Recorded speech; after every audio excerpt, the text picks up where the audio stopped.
একটা বিশ্ববিদ্যালয়ের কেন্দ্রীয় ছাত্র সংসদের অফিসে গিয়ে কোন শিক্ষার্থী বা কোন ছাত্রলীগ হামলা করতে পারে কিনা, এটা নিরাপত্তা আমি ডিজার্ভ করি কিনা, একটা দপ্তরের হিসেবে আমি ডিজার্ভ করি কিনা?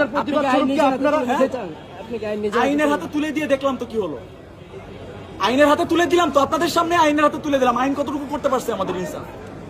2 বছর ধরে ছাত্রলীগের ব্যাপারে কোনো ডিসিশন না নিয়ে আজকে এই পরিস্থিতিতে তারা নিয়ে আসলো। এটা দায় আমি কাকে দিব? আমি আইনকে দিব, আমি প্রশাসনকে দিব।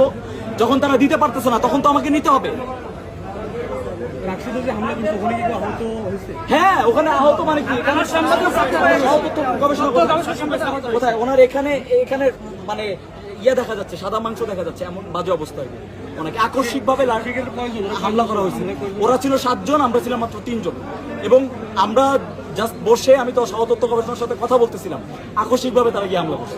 7 জনের নামগুলো আমি তো চিনি না তাদেরকে। দেখেন অবস্থা, এই এদের মানে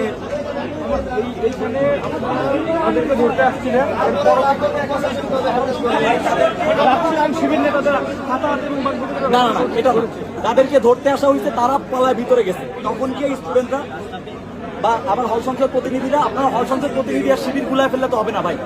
আমার এখানে হল সংসদ প্রতিনিধি ছিল, এখন হল সংসদ কেন্দ্রীয় সংসদ ধরেন আমি রাষ্ট্র সাধারণ সম্পাদক, আমার উপরে হামলা হয়েছে শিবির প্যানেল থেকে নির্বাচন করা তথ্য গবেষণা সম্পাদকের উপর হামলা হয়েছে। তারা তো তারা তাদের ইয়েটা নিবে কিনা?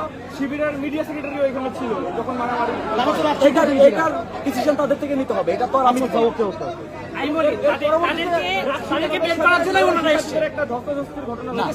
আমরা বের করে নিয়ে আসার চেষ্টা করছি, কোনো ধস্তাধস্তির কিছু হয় না, ধস্তাধস্তির কিছু না। তারা তাদের জায়গা থেকে তারাও বুঝে উঠতে পারে না যে ভিতরে আসলে কি হচ্ছে।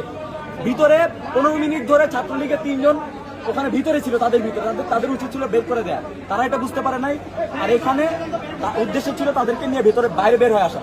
এখন পর্যন্ত কিন্তু তারা টেবিল ধরে বসে আছে, তাদেরকে আনতে গেলে ভিতরে যাইতেই হবে, মাস্ট বি। তো এই জন্য এই ব্যাপারটা হয়েছে আর কি, অনাকাঙ্ক্ষিত।